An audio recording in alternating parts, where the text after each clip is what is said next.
নবীজির মুহাব্বত জুতা পরিধান করে না ইমাম মালিক। এটা চূড়ান্ত মুহাব্বতের পরিচয়। মুহাব্বত মানুষকে অন্ধ বানাইয়া দেয়।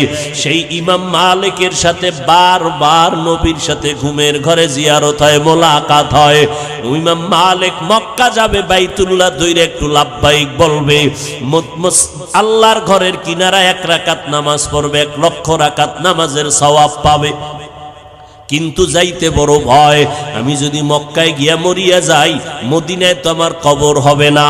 কারণ নবীর সুন্নত তরিকা হলো যেখানেই মরণ হবে ওখানে দাফন করে দাও। আমি মালিকের তামান্না, আমি মদিনার নবীর পার্শ্বে আমার এই জমিনে আমার দাফন হবে। কিন্তু মক্কা গিয়া যদি আসতে না পারি, মরিয়া যাই এই ভয়ে, ইমাম মালিক মক্কা যায় না হজের জন্য। নবীর মুহাব্বত তার অন্তরে গালেব হয়ে গেছে, জুতা পরিধান করে না। কারণ ওই মদিনার ধুলা বালু পর্যন্ত বুকে লাগা ইমাম মালিক মদিনার মুহাব্বতের ঘেরান পাওয়া যায়। ওরে নবীর আশিক উম্মতের দল, আমার সমাজে নবীর আশিকের অভাব নাই রে যুবক। ও নবীর আশিকের দল, আমার নবীর থেকে আর কারো যদি ভালো আদর্শ পাও, বলো আমরা তার আদর্শ গ্রহণ করব, মদিনারটা বাদ দিয়ে দিব। নবীর তরিকা ছাড়া ভালো কোনো তরিকা থাকলে বলো, আমরা তারটা গ্রহণ করব, মদিনারটা বাদ দিব। কিন্তু 1500 বছর হয়ে গেল, আমার মদিনার নবীর আদর্শ থেকে উত্তম আদর্শ কেউ বাজারে বিক্রি করতে পারে নাই, উত্তম আদর্শ উপহার দিতে পারে নাই। এই জন্য আল্লাহর নবীর আশিক পাগলেরা নবীর সুন্নত অনুযায়ী জীবনটা কাটায় গেলেন। নবীর সুন্নত অনুযায়ী জীবন কাটাইয়া যে যাই বলুক দিকে কর্ণপাত করলেন না। কারণ মদিনাওয়ালা নবী আমার, ওই মদিনার রওজা মুবারকে হায়াতুন নবী, জিন্দা নবী, উম্মতকে এখনো নবী ভুলে নাই। আম্মা জান আয়েশা রাদিয়াল্লাহু আনহা বলেন, কিয়ামতের দিনের হালাতের কথা নবী স্মরণ করে আমার রুমের মধ্যে বসে বসে কান্না করেন। আমি জিজ্ঞাসা করলাম, নবী কেন কাঁদেন? বলে, ও আয়েশা, হাসরের ময়দানের ভয়ঙ্কর অবস্থা মনে পড়ে গেলে এজন্য কাঁদি। এমন ভয়ঙ্কর হালাত হবে, নারী আর পুরুষ উলঙ্গ দাঁড়াবে, আপন আপন বলতে কেউ থাকবে না। নবীরা পর্যন্ত ভয়ঙ্কর হালাত দেখে কান্না শুরু করবেন। আম্মা জান বলে, নবী আপনি কি করবেন? আমার নবী বলেন, সব নবীরা নাফসি নাফসি বলে কান্না করবেন, একমাত্র আমি মুহাম্মদ আল্লাহর আদালতে মাকামে মাহমুদে সিজদায় পড়ে বলবো, আল্লাহ আমার উম্মতের বাঁচাও, আমার একটা উম্মত যেন জাহান্নামে না যায়, আমার উম্মত গুলো বাঁচাও।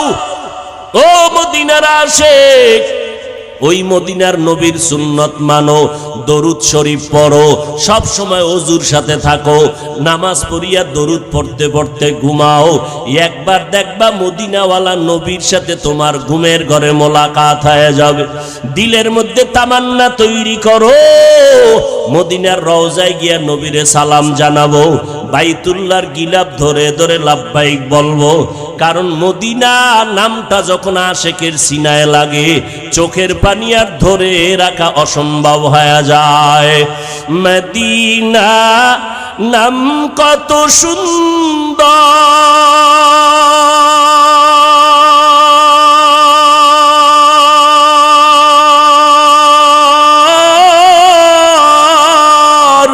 মদিনা কেড়ে সেবন্ত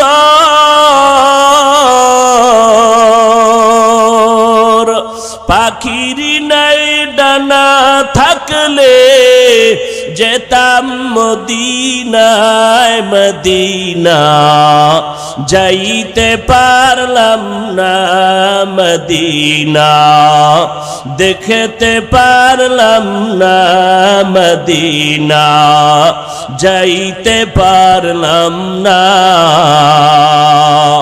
আমি অসহায় তাই এত দূরে রই, শুধু সালাম জানাই মদিনা।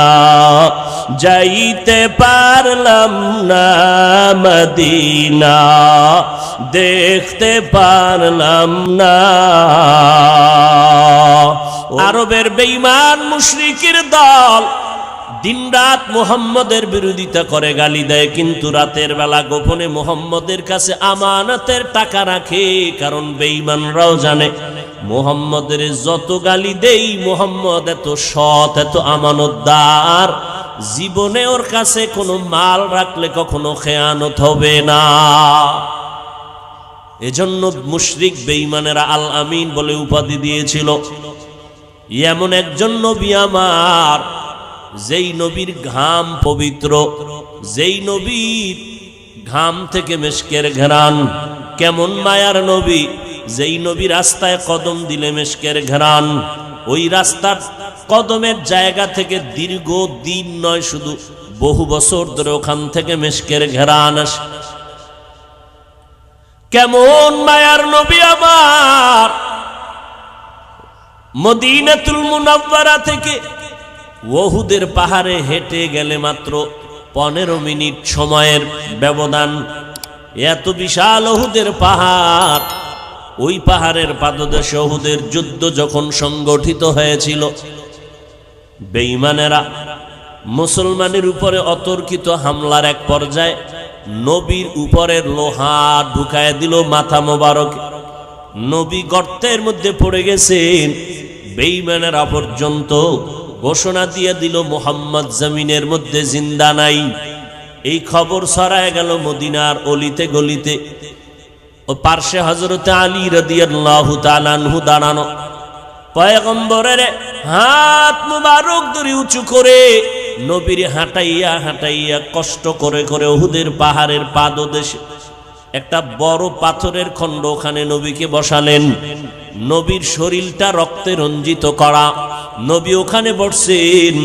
যুদ্ধ বিরতি হয়ে গেল। মায়ার নবী বলেন, ও সাহাবায়ে কেরাম, যুদ্ধের ময়দানে যারা শহীদ হয়ে গেল, বিনা গোসলে তাদের কবর দাও, জানাজা দিয়া দাফনের ব্যবস্থা করে দাও। নবীজি যেই পাথর খণ্ডে বসছিলেন, আজ পর্যন্ত সেই মদিনার প্রান্তে উহুদের পাহাড়ের পাশে ওই পাথরটা আজও আছে। 1500 বছর অতিক্রম হওয়ার পর আল্লাহর কসম, এখনো যদি এই পাথরের মধ্যে কোনো আশেক নাক লাগায় দাও, এখন ওই পাথর থেকে মিশকের ঘ্রাণ নাকে আসতে থাকি। ইমামুল আউয়ালিন আল আখিরিন, বহরে সদকা রহমাতাল লিল আলামিন, সাইয়্যিদুল কাউনাইন খাতমুল মুরসালিন, আখির আমদ বুদ ফখরুল আউয়ালিন। মদিনার নবী এত পবিত্র, 1500 বছর পরে আজ তাকায় দেখো, ওই নবীর আদর্শ দেখার পরে কত বেঈমানেরা, বিধর্মীরা পর্যন্ত আমার নবীকে দেখতে পারে নাই। কিন্তু নবীর সুন্দর আদর্শ দেখার পরে, রিসার্চ করার পরে আল্লাহর বান্দারা কালেমাওয়ালা মুসলমান হয়ে গেল। বহু বিধর্মী পর্যন্ত গবেষণা করে দেখলো মুহাম্মদ একজন সৎ, একজন আদর্শ মানুষ গড়ার ফ্যাক্টরি। এমন আদর্শ মানুষ তৈরি করে গেলেন। যেই সময় মুহাম্মদ মক্কার জমিনে আসছেন, সেই সময় মক্কার মানুষের মতো চূড়ান্ত খারাপ চরিত্রহীন মানুষ জমিনের আর কোথাও ছিল না। অল্প সময়ের ভেতরে মক্কার চরিত্রহীন মানুষ এত দামি হয়ে গেল। মদিনার নবীর আদর্শ গ্রহণ করার কারণে মক্কার মানুষ এত দামি, আমার আল্লাহ নিজেই তাদের জন্য জান্নাতের অগ্রিম টিকিট পাঠায় দিলেন। ও নবী জানায় দেন, অমুক অমুক ব্যক্তি আপনার সাহাবা, তাদের নামে জান্নাত দিয়ে দিলাম। মদিনার নবীর আদর্শ অল্প সময়ের ভেতরে মক্কা মদিনার মানুষগুলোকে পাগল পারা করে ফেললেন। মানুষগুলো মুহাম্মদের দেখলেই কালেমা পড়ে, মুহাম্মদের চেহারার দর্শন করলেই কালেমার দিকে আগায় যায়। মুহাম্মদ কোনোদিন মিথ্যা কথা বলেন নাই, আমার নবী এমন দামি নবী, এমন পবিত্র নবী, আমার নবী কোনোদিন চোখ দুইটা গরম করিয়াও কারো দিকে তাকান নাই। আমার নবী কোনোদিন জীবনে কাউকে গালিও দেন নাই, এবং কেউ গালি দিলে কখনো তো গালির জবাব পর্যন্ত নবী দেন নাই। নবীর অকথ্য ভাষায় গালি দেয় ইহুদি বেঈমান, পার্শ্বে হযরত আবু বকর বসা। কত আর সহ্য করা যায়? আমার নবীরে গালি দিবে, মেনে নেওয়া যায় না। আবু বকর জবাব দিতে উদ্যত হয়। আল্লাহর নবী ইশারায় বললেন আবু বকর জবাব দিবেন না। ইহুদি এক চাটিয়া গালি দিতেছে, আল্লাহর নবী চুপ করে বসে আছেন। আবু বকরের চোখ দিয়া পানি বের হয়ে গেল। যেই নবীর সোহবতে আসিয়া আজ আল্লাহ আমাকে এত সম্মান দান করলেন, মক্কার মানুষ আমি আবু বকরের চিনতে পারলো। এতদিন চিনত না যে আমি আবু বকর কেমন, এখন আমাকে চিনে মুহাম্মদের সোহবতের কারণে। ওই নবীর এক চাটিয়া বেঈমান গালি দিবে, আর আমি নবীর আশিক চুপ করে থাকবো, মেনে নেওয়া যায় না। মায়ার নবী বুঝতে পেরে বলে আবু বকর, ইহুদিকে গালি দিতে বারণ করিও না রে আবু বকর, গালি দেওয়ার সুযোগ দাও। নবী মুস্কি হাসে না, ইহুদি গালি দেয়। আবু বকর কত আর কন্ট্রোল করা যায়? মোহাব্বত মানুষকে অন্ধ বানায় দেয়। আবু বকর চোখের পানি আর ধরে রাখতে না পেরে কন্ট্রোল হারাইয়া দাঁড়াইয়া ইহুদি বেঈমানের গালির জবাব দেওয়া শুরু করলো। আল্লাহর নবীর চেহারা মোবারক মলিন হয়ে গেল। আমার আবু বকরের গালির জবাব শুনিয়া ইহুদি এক পর্যায়ে চলে গেল। এবার আবু বকর বলেন, পয়গম্বর, যখন কোনো গালির জবাব দেওয়া হয় নাই, একচেটি ইহুদি বেঈমান গালি দিতেছিল, আপনি দেখলাম হাসি হাসি চেহারা মোবারক। আমি আবু বকর সহ্য করতে না পেরে যখন গালির জবাব দিতেছিলাম, হঠাৎ দেখতেছি আপনার চেহারাটা মলিন হয়ে গেল। মায়ার নবী বলেন, আবু বকর, যখন ইহুদি গালি দিতেছিল আমি চুপ করে বসে দিতেছিলাম না। ও আবু বকর, তুমি জানো না আমি মুহাম্মদ তাকায় দেখতেছিলাম আমার আল্লাহর কুদরতে, আল্লাহর একজন রহমতের ফেরেশতা আমি মুহাম্মদের পক্ষ হয়ে ইহুদির গালির জবাব দিতেছিল। যখনই আপনি জবাব দেওয়া শুরু করলেন, ইহুদির পক্ষ থেকে আল্লাহর রহমতের ফেরেশতা চলে গেল। এরে নবীর আশিকের দল, মায়ার নবী কেমন আদর্শের নবী, জীবনে কোনোদিন চোখ দুইটাও গরম করে কোনো দিকে তাকান নাই। আল্লাহর নবী কোনোদিন কাউকে গালি দেন নাই, নবীর গালির জবাবও কোনোদিন দেন নাই। আল্লাহর নবীর এই আদর্শের কারণে অল্প সময়ের মধ্যে মক্কার বিজয়ের বাতি জ্বলে উঠল, বেঈমানের হৃদয়টারে কম্পন সৃষ্টি করে ফেলল। সবাই আসে দুশ্চিন্তা নিয়া, দুর্বিসন্ধি নিয়া মুহাম্মদের উপরে আক্রমণ করবে, কিন্তু মুহাম্মদের আদর্শ দেখা মাত্র মুহাম্মদের কাছে মাথা নত করে কালেমা পড়ে। আল্লাহর নবী এমন আদর্শের নবী আমার। ইহুদি এক বেঈমান একটা কুকুর টাকা দিয়া খরিদ করেছিল, ওই কুকুরটাকে বড় বানাইয়া মুহাম্মদকে দুনিয়া থেকে ধ্বংস করবে এই দুর্বিসন্ধি নিয়া কুকুরটারে ছোট থেকে কিনিয়া খানা দানা খাওয়াইয়া বড় বানাইল। বড় বানানোর পর এক সময় যখন কুকুর অন্যকে আক্রমণ করার শক্তি হয়ে গেল, ইহুদি এবার নিয়ত করিয়া পয়গম্বরের দরবারে গেল দাওয়াত দিতে। তাফসীরে জালালাইনের ভেতরে টিকার মধ্যে ঘটনা আছে, ওয়ামা আরসালনাকা ইল্লা রাহমাতাল লিল আলামিন। এই আয়াতের ব্যাখ্যায় লেখা হয়, ইহুদি আমার নবীকে দাওয়াত দেওয়ার জন্য যখন রওয়ানা, নবীর দরবারে গিয়া ইহুদি ডাক দিয়া কয়, ও মুহাম্মদ, আব্দুল্লাহর সন্তান, কিছু যদি মনে না করেন, আমার বাড়িতে একটু মেহমান হতে হবে আপনার। নবী চিন্তায় পড়ে গেলেন, আমি রাহমাতুল লিল আলামিন, ইহুদির বাড়ি দাওয়াতে যাবে, এটা কেমন করে সম্ভব? আল্লাহর নবী পেরেশান হয়ে গেলেন। আল্লাহর পক্ষ থেকে জবাব আসলো দাওয়াত গ্রহণ করার জন্য। আমার নবী আল্লাহর উপরে ভরসা করিয়া ইহুদির বাড়ি মেহমান হওয়ার দাওয়াত গ্রহণ করলেন। আল্লাহ তাআলার নবী ইহুদির বাড়ি যখন হাজির হয়ে গেল, ইহুদির বাড়ির সামনে বসানোর ব্যবস্থা করিয়া ইহুদি ঘরের মধ্যে চলে গেল। কুকুরটারে ডাক দিয়া কয়, এ কুকুর, মালিকের গোলামি করার জন্য তোর মতো আর আপন কেউ নাই।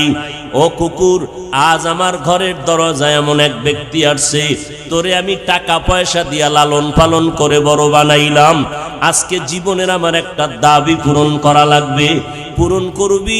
যা, ওই লোকটাকে কামড় দিয়া ধ্বংসন করে জমিন থেকে বিদায় করে দিবি। কুকুর মালিকের খেদমতের জন্য, গোলামির জন্য কুকুরের মতো অন্য কোনো প্রাণী নাই। নিঃস্বার্থভাবে একটা কুকুর মালিকের জন্য এতটাই পাগল, নিজের জীবনটা দিয়া হলো মালিককে বাঁচানোর চেষ্টা করে। আজ পর্যন্ত কোনো কুকুর মালিকের সাথে বেয়াদবিমূলক আচরণ করে নাই। মালিক যেহেতু বলল, কুকুর যাও, ওই লোকটাকে ধ্বংস করে মেরে ফেলতে হবে, মালিকের আদেশ মানার জন্য কুকুরটা কদম বাড়াইয়া এক কদম দুই কদম দিয়া সামনে আগায়। যখনই ভেতর থেকে বের হইয়া রাহমাতুল লিল আলামিনের চেহারা চোখ লাইগা গেল, কুকুরটার সাথে সাথে কদমটা ব্রেক করে দাঁড়ায় গেল। কিছুক্ষণ নবীর চেহারা মোবারকটা তাকায় তাকায় দেখলো। এরপরে কুকুরের সামনে না আগাইয়া এবার আবার পেছনে ব্যাক করে ঘরের মধ্যে গেল। ইহুদি ডাক দিয়া কয়, রে কুকুর, আমার টাকায় তোরে বড় বানাইলাম, আজ আমার কথা মানবি না? যা, তোকে মারতেই হবে, না হয় তোর আজ বিদায়।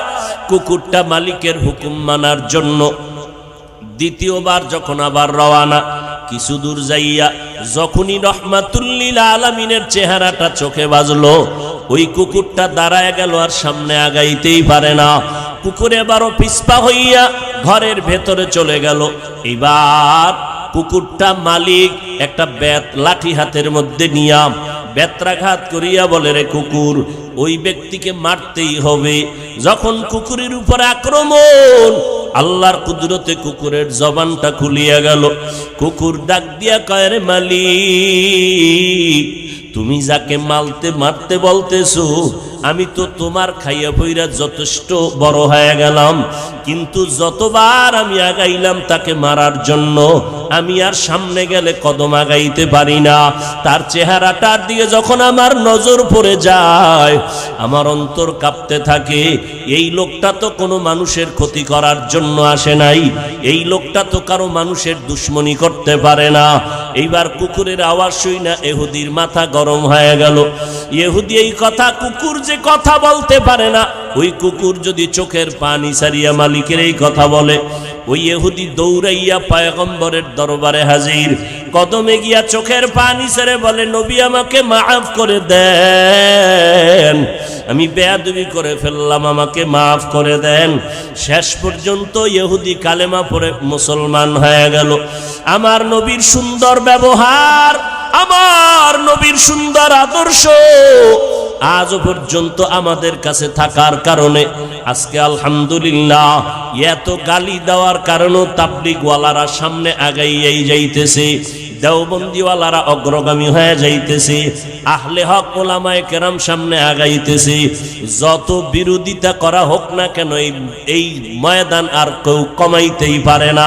যত বিরোধিতা করে ততই বাতির আলো বেড়ে যায়। এরে নবীর উম্মতের দল, আল্লাহর নবীর আদর্শ বহন করার কারণে ওই নবীর আদর্শ লালন করি। হাজারবার গালি আসতেছে, কোনো জবাব নাই। মদিনার নবীর আদর্শ, গালিও দিব না, গালির জবাবও দিব না। এই আদর্শ মানার কারণে আল্লাহর হাজার কোটি শুকর। আমরা পাঁচ কল্লি টুপি মাথায় দেই, কিন্তু যারা দেয় না তাদেরকে গালিও দেই না, হিংসাও করি না। দেখলে চেষ্টা করি সালাম দেওয়ার জন্য। আমরা কওমি মাদ্রাসায় লেখাপড়া করেছি, এখনো করতেছি। অন্য মাদ্রাসার বিরুদ্ধে বলি না, স্কুল কলেজের বিরুদ্ধেও বলি না। কওমি মাদ্রাসায় যারা পড়ে না তাদেরকে হিংসাও করি না, গালিও দেই না। দেখলে সালাম দেওয়ার চেষ্টা করি। আমরা তাবলীগওয়ালা, আমরা দেওবন্দি, লম্বা পোশাক পরলাম, অন্য পোশাকের বিরুদ্ধে বলি না, আমরা কাউকে গালিও দেই না। দেখলে চেষ্টা করি সালাম দেওয়ার। এই চুপ থাকার কারণে নবীর আদর্শের দ্বারা আজকে প্রত্যেকটা জায়গায় মাদ্রাসার অভাব নাই, আহলে হকদের সমাবেশে মানুষের অভাব নাই। আমি তো মনে করি ওই বাতিলদের বাধার কারণে আর 10টা বছরের ভেতরে এমন অবস্থা হবে এই জমিনে, এমন একটা এলাকা থাকবে না যেখানে কওমি মাদ্রাসা হবে না। ইলমে রায়ে জাজু করদান বেহিসাব, খলকে রাদাদান জওয়াবে বাসওয়াব। এখনো যদি কেউ গভীরভাবে রাতের বেলা বালিশে মাথা লাগাইয়া একটু চিন্তা করেন, আমাদের উলামায়ে কেরাম ছাত্র ভাইদেরকে বললাম, এখনো যদি একটু রাতের বেলা একা একা চিন্তা করেন, নামাজের মুসাল্লায় বসে অথবা বালিশে মাথা লাগাইয়া এক ধ্যানে যদি 5টা মিনিট চিন্তা করেন, আমাদের উপরে টুকটাক বিপদ কেন? আমি বলবো বিপদের একমাত্র কারণ আমরা নবীর আদর্শ থেকে যত পার্সেন্ট পেছনে চলে গেছি, তত পার্সেন্ট বিপদ আমাদেরকে চেপে ধরেছি। হয়তো আমার আমল ভালো না, না হয় আমার ভিতরে হাসাদের কবিরা গুনাহ, আমার অন্তরের মধ্যে কিবিরের কবিরা গুনাহ। এই কবিরা গুনাহকে কন্ট্রোল করতে পারি না, নিজের ভালোটা প্রশংসায় পঞ্চমুখ হয়ে যাই, অন্যের ভালোটা মেনে নিতে পারি না, নিজের বরাত্মটাকে সবার উপরে মনে করি। এই 2টা রোগ মারাত্মক আকার ধারণ করলো। একটা রোগের নাম কিবির, আর একটা রোগের নাম হাসাদ। এই 2টা রোগের মধ্যে পড়িয়া আমরা যথেষ্ট পেছন দিকে যাইতেছি। আল্লাহর কাছে কান্নাকাটি করা দরকার, কারণ আজও পর্যন্ত আহলে হকদের এই ব্যানার টিকে আছে কান্নাওয়ালাদের চোখের পানির কারণে, তাহাজ্জুদওয়ালাদের চোখের পানির কারণে। আমি তো সেদিনও ঢাকায় বলেছি, নাস্তিক বেঈমানের সাথে কোনো পিটাপিটি ঝগড়ার দরকার নাই, রাস্তায় গিয়া মিছিলেরও দরকার নাই। আমরা যদি এতগুলো মুসলমান একসাথে এক মনে 5 বেলার নামাজে মসজিদে ঢুকি, যে কোনো ডাকে আমরা এক জায়গায় বসি মন খুলিয়া, বেঈমানেরা দেখলেই ওদের ঘুম হারাম হয়ে যাবে। গালি দেওয়া লাগবে না, লাঠি হাতে নেওয়া লাগবে না। তবে শাহজালাল রহমাতুল্লাহ আলাই ইয়ামান থেকে ওই বাংলার জমিনে আসছেন, ও আল্লাহর বান্দার একটা লাঠি হাতের মধ্যে, পাগড়ি মাথায়, তসবি এক হাতে, লাঠি দিয়ে কাউকে মারার জন্য আসেন নাই। কেউ যদি আক্রমণ করে সে থেকে বাঁচার জন্য লাঠি হাতে নিয়েছেন। ও আল্লাহর বান্দারা, আমরা কাউকে আক্রমণ করার পক্ষে না।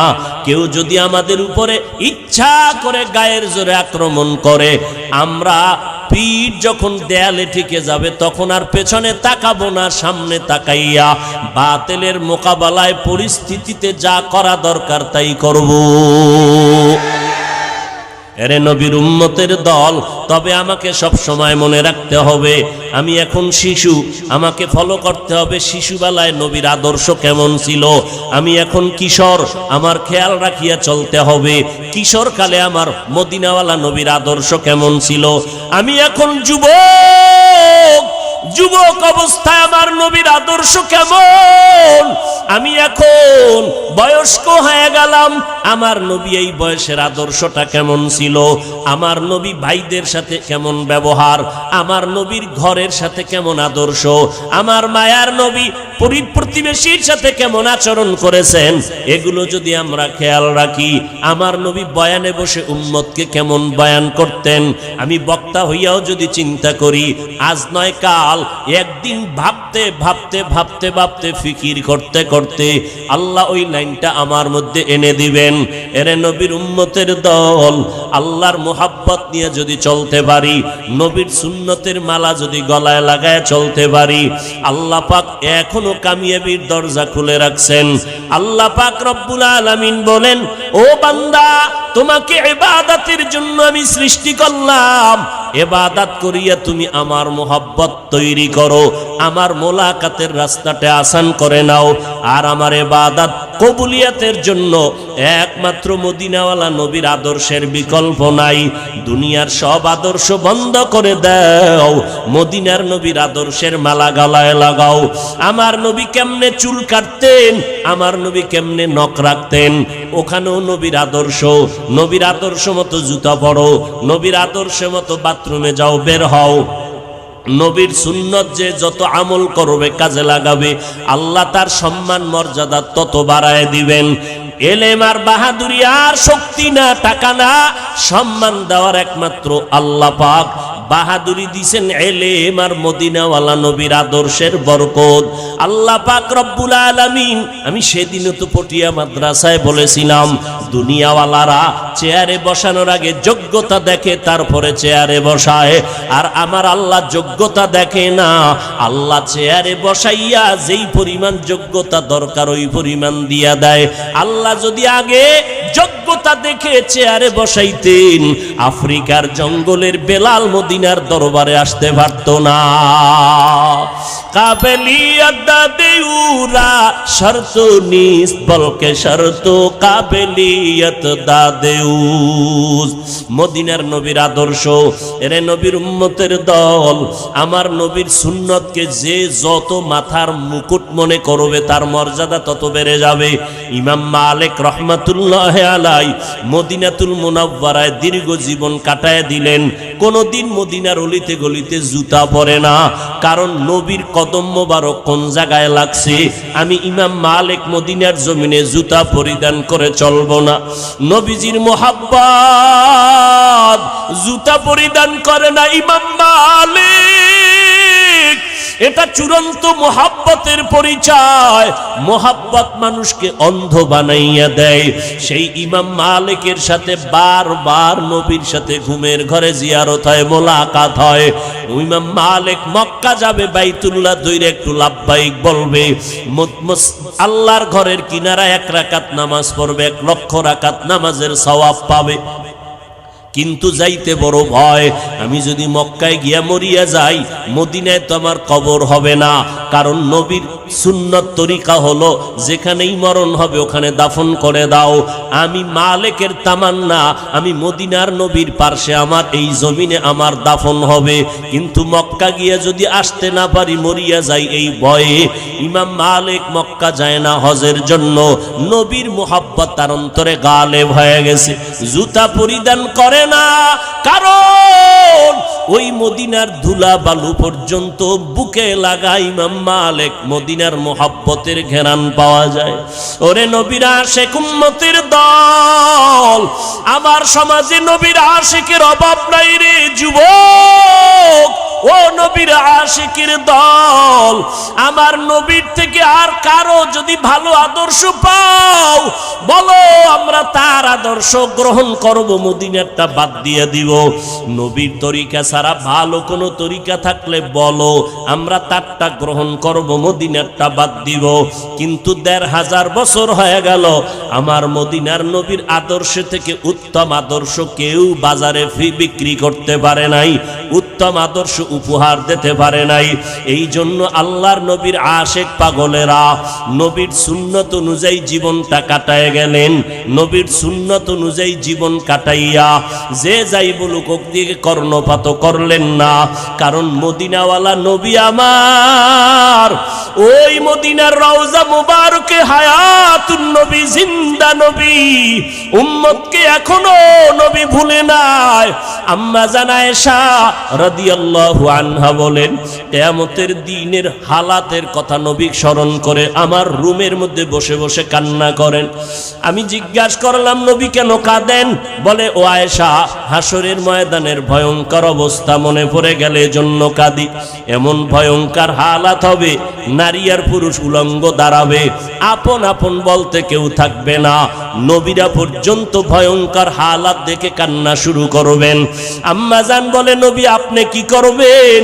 আমার নবী বলেন, সব নবীরা নাফসি নাফসি বলে কান্না করবেন, একমাত্র আমি মুহাম্মদ আল্লাহর আদালতে মাকামে মাহমুদে সিজদায় পড়ে বলবো, আল্লাহ আমার উম্মতের বাঁচাও, আমার একটা উম্মত যেন জাহান্নামে না যায়, আমার উম্মত গুলো বাঁচাও।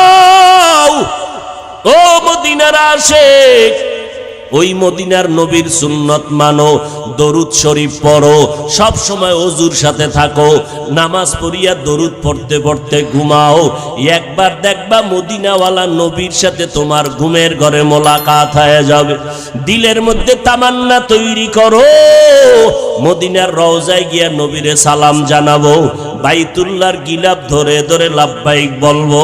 কারণ মদিনা নামটা যখন আশেকের সিনায় লাগে চোখের পানি আর ধরে রাখা অসম্ভব হয়ে যায়। মদিনা নাম কত সুন্দর,